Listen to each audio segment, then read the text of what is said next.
আমাদের রাজ্যে তীব্র গরমে মানুষের একটা অস্বস্তিকর পরিবেশ, সেই কারণে আমরা ভারতীয় জনতা যুব মোর্চার উদ্যোগে সারা রাজ্যব্যাপী মানুষকে সামান্য তেষ্টা মেটানোর জন্য আমরা ঠান্ডা পানীয় ব্যবস্থা করছি।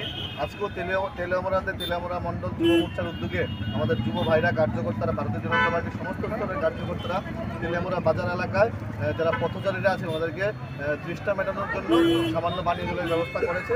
এই অনুষ্ঠানে প্রত্যেকে মিলে আমরা আজকে সাফল্যমণ্ডিত করার জন্য। এই অনুষ্ঠান কতদিন ব্যাপী চলবে?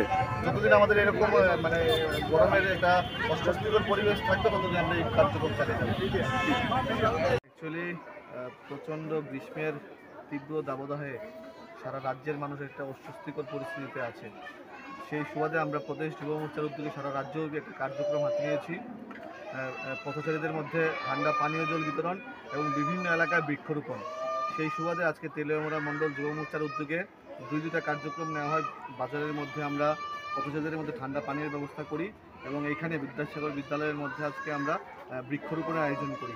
আমাদের একটাই উদ্দেশ্য, আমরা অন্যান্য রাজনৈতিক দলের মতো না, আমরা দ্য পার্টি উইথ ডিফারেন্সেস, অন্যান্য যুব সংগঠন থেকে আমরা আলাদা। আমরা সমাজের সাধারণ মানুষের পাশে থেকে সমাজের কল্যাণে কাজ করতে চাই। সেই সুবাদে আজকের আমাদের এই কার্যক্রম।